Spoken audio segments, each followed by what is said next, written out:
श्री विष्णु भगवान की जय। 19वां अध्याय।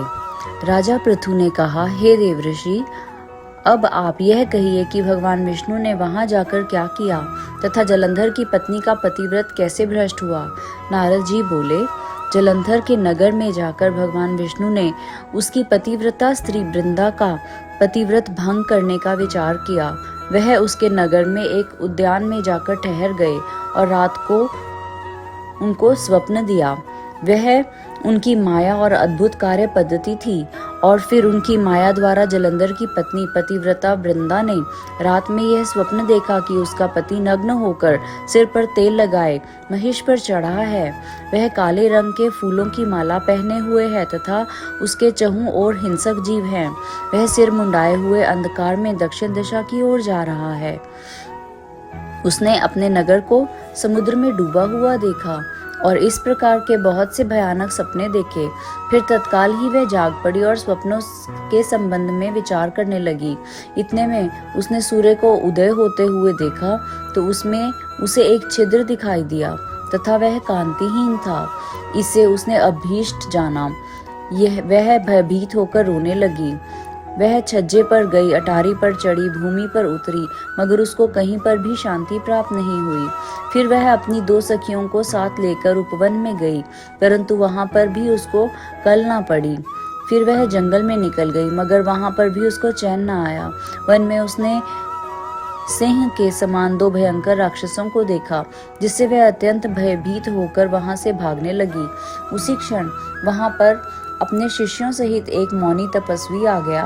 भयभीत वृंदा उसके गले में हाथ डालकर उससे अपनी रक्षा के लिए याचना करने लगी। मुनि ने अपनी एक ही हुंकार से उन दोनों राक्षसों को वहां से भगा दिया। वृंदा को आश्चर्य हुआ। वह भय से मुक्त होकर मुनिनाथ को हाथ जोड़कर प्रणाम करने लगी और कृतज्ञता का ज्ञापन किया।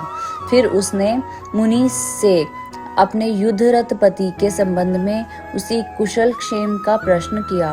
मुनि ने मौन होकर आगे पीछे देखकर कुछ कहना ही चाहा कि उसी समय 2 वानर मुनि के समक्ष आकर हाथ जोड़कर खड़े हो गए और ज्यों ही मुनि ने भ्रिकुटी संकेत किया त्यों ही वह उड़कर आकाश में चले गए।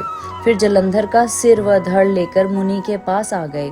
तब वृंदा अपने पति को मृत हुआ जानकर मूर्छित होकर पृथ्वी पर गिर पड़ी और अनेक प्रकार के वचन कहकर दारुण विलाप करने लगी।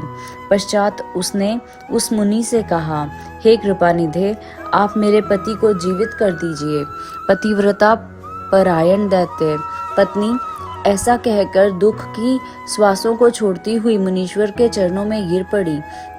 तब मुनीश्वर ने कहा, वह शिवजी द्वारा युद्ध में मारा गया है, अतएव जीवित नहीं हो सकता, क्योंकि जिसे भगवान शंकर मार देते हैं वह कदापि जीवित नहीं हो सकता।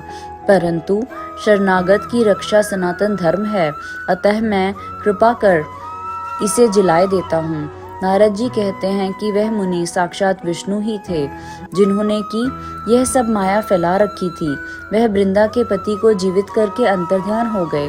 जलंधर ने उठकर वृंदा का आलिंगन किया और उसका मुख चूमा। वृंदा भी पति को जीवित हुआ देखकर अत्यंत हर्षित हुई और अब तक हुई सब बातों को स्वप्न समझा। पश्चात वृंदा सकाम हो बहुत दिन तक उसी वन में अपने पति के साथ विहार करती रही।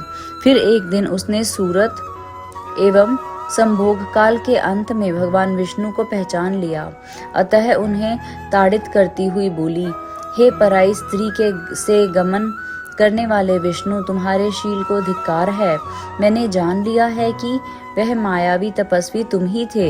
हे राजन, ऐसा कहकर परम क्रुद्ध हो पतिव्रता वृंदा ने अपने तेज को प्रकट करते हुए शाप दिया।